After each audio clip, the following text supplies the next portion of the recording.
نحمده ونصلی علی رسول الکریم اما بعد اعوذ باللہ من الشیطان الرجیم من حمزہ ونفخہ ونفثہ۔ یہ سوال کسی نے کیا ہے کہ ہم پر کوئی رشتہ دار ہے وہ بہت زیادہ جادو کرواتے ہیں، تو کیا ہم کوئی ایسا عمل کریں کہ وہ واپس جادو لوٹ کر اس پر چلا جائے، یا ہم اس پر کوئی جادو کروا دیں؟ دیکھیں، بات سیدھی سی ہے کہ آپ اس پر بندے پر جو بھی رشتہ دار جو آپ کی سوچ کے مطابق یا آپ کی عقل اور علم کے مطابق کہ اس نے آپ پر جادو کیا ہے، تو جب آپ اس پر جادو کریں گے تو اس کے اور آپ کے درمیان فرق کیا رہ جائے گا؟ کہ اس نے بھی جادو کیا یا کروایا، اس نے بھی برا کام کیا، اور آپ نے اگر جواب کے اندر اس پر جادو کر دیا تو آپ نے بھی وہی شیطان والا کام کیا۔ آپ میں اور اس میں فرق کیا رہا؟ پہلی بات تو آپ کے سوال کا یہ حصہ کہ ہم کوئی ایسا کام کریں کہ جادو لوٹ کر اس پر جانا شروع ہو جائے۔ دیکھو میرے بھائی، ایک بات اچھی جو ہے وہ سمجھنے کے لائق ہے، وہ یہ کہ ان چیزوں کی سمجھ انسان کو اپنی عقل سے نہیں آتی، اور نہ ہی عقل سے اس کو سمجھنے کی کوشش کریں۔ اس کو سمجھنے کے لیے اللہ کے احکامات کا مطالعہ کریں اور نبی صلی اللہ علیہ وسلم کے فرامین کو دیکھیں کہ آپ صلی اللہ علیہ وسلم کا حکم کیا ہے۔ آپ صلی اللہ علیہ وسلم پر جادو ہوا؟ کیا آپ صلی اللہ علیہ وسلم نے ایسا عمل کیا کہ لوٹ کر اس کے اوپر چلا جائے جس نے جادو کیا تھا؟ یا آپ صلی اللہ علیہ وسلم نے جواب کے اندر صحابہ سے کہا کہ اس کے اوپر جادو کرواؤ؟ جو ایک کام ہی شیطانی ہے، جس کام کے اندر ہی شیطان ملوث ہے، ایک بندہ غلطی کر رہا ہے تو دوسرا بھی اگر وہی کرے گا تو آپ میں اور اس میں فرق کیا رہا؟ آپ کیا سمجھتے ہیں کہ جادو کوئی معمولی بات ہے؟ جو جادوگر ہیں، ایسے ہی شریعت نے سخت وعید کیوں بتائی کہ جو شخص کسی جادوگر کے پاس جاتا ہے، کسی کاہن کے پاس جاتا ہے، نجومی کے پاس جاتا ہے، آپ صلی اللہ علیہ وسلم کا واضح فرمان موجود ہے۔ آپ صلی اللہ علیہ وسلم نے فرمایا ایسے شخص کی 40 دن یا 40 راتوں کی عبادت اللہ قبول نہیں فرماتا۔ اور دوسری حدیث کے آپ صلی اللہ علیہ وسلم نے فرمایا جو گیا اس نے در حقیقت مجھ محمد صلی اللہ علیہ وسلم پر نازل ہونے والی جو شریعت ہے دین اسلام، اس کا انکار کر دیا۔ یہ تو جانے کی بات ہے، اور اتنی سخت وعید کیوں بتائی جا رہی ہے؟ جو جادوگر بیٹھا ہوا ہے، جو جادو کر رہا ہے، آپ یہ نہ سمجھیں کہ ہر انسان اٹھ کے جادو کر سکتا ہے۔ جو جادو کر رہا ہے وہ تو قرآن کی بےرحمتی کرتا ہے، تب شیطان اس کا معاون بنتا ہے۔ قرآن کے ابراق کے ساتھ استنجا طہارت کرتا ہے، تب شیطان اس کی ڈیمانڈ کو پورا کرتا ہے۔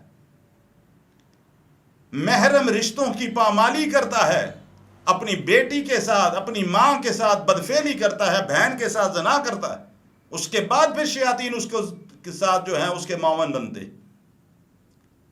ایسے شخص کے پاس جانا، اللہ کے نبی نے فرما دیا کہ اللہ 40 دن کی عبادت قبول نہیں فرماتا۔ تو آپ یہ دیکھیں کہ آپ اپنی تکلیف سے پریشان ہو کر کسی بھی شخص نے، چاہے وہ رشتہ دار ہے چاہے نہیں ہے، اس نے غلط کام کیا، اور اس کے غلط کام کے جواب کے اندر آپ بھی غلط کام کریں گے۔ اس نے بھی اللہ کی نافرمانی والا کیا، آپ بھی اللہ کی نافرمانی والا کریں گے۔ اس نے بھی اللہ کو ناراض کیا، آپ بھی اللہ کو ناراض کریں گے اپنے آپ سے۔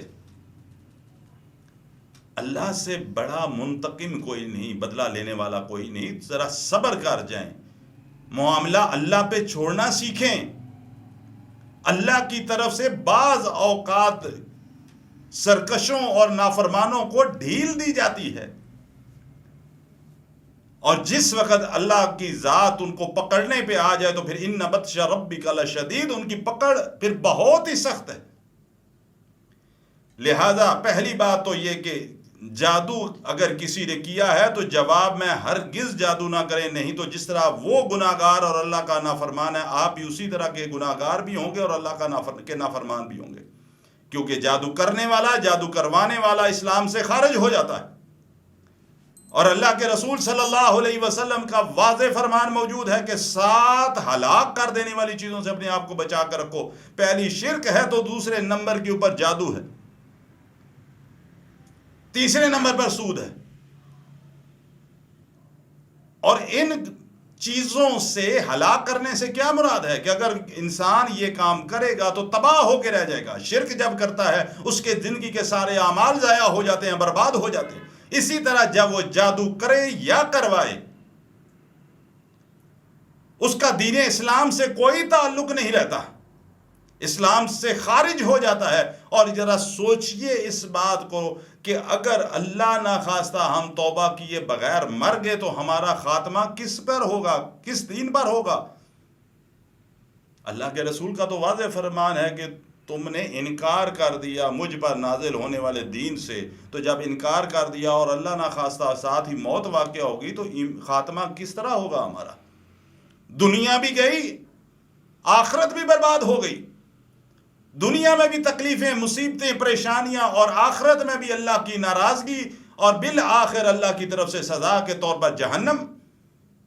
لہذا میرے بھائیوں اور دوستو، اللہ کی جو بھی پریشانی چاہے جادو ہی کی وجہ سے کیوں نہ آئے، ایک بات یاد رکھو، یہ تقدیر کا لکھا ہوا ہے۔ اللہ نے لکھا تھا تو جادو نے اثر کیا اور تکلیف آ گئی۔ اس میں سے آرام بھی اسی وقت آئے گا جب میرا اللہ چاہے گا، اللہ کی طرف سے اذن ہوگا تو آرام بھی آئے گا۔ اپنا تعلق اللہ سے مضبوط کرو، دعائیں کثرت کے ساتھ کرو۔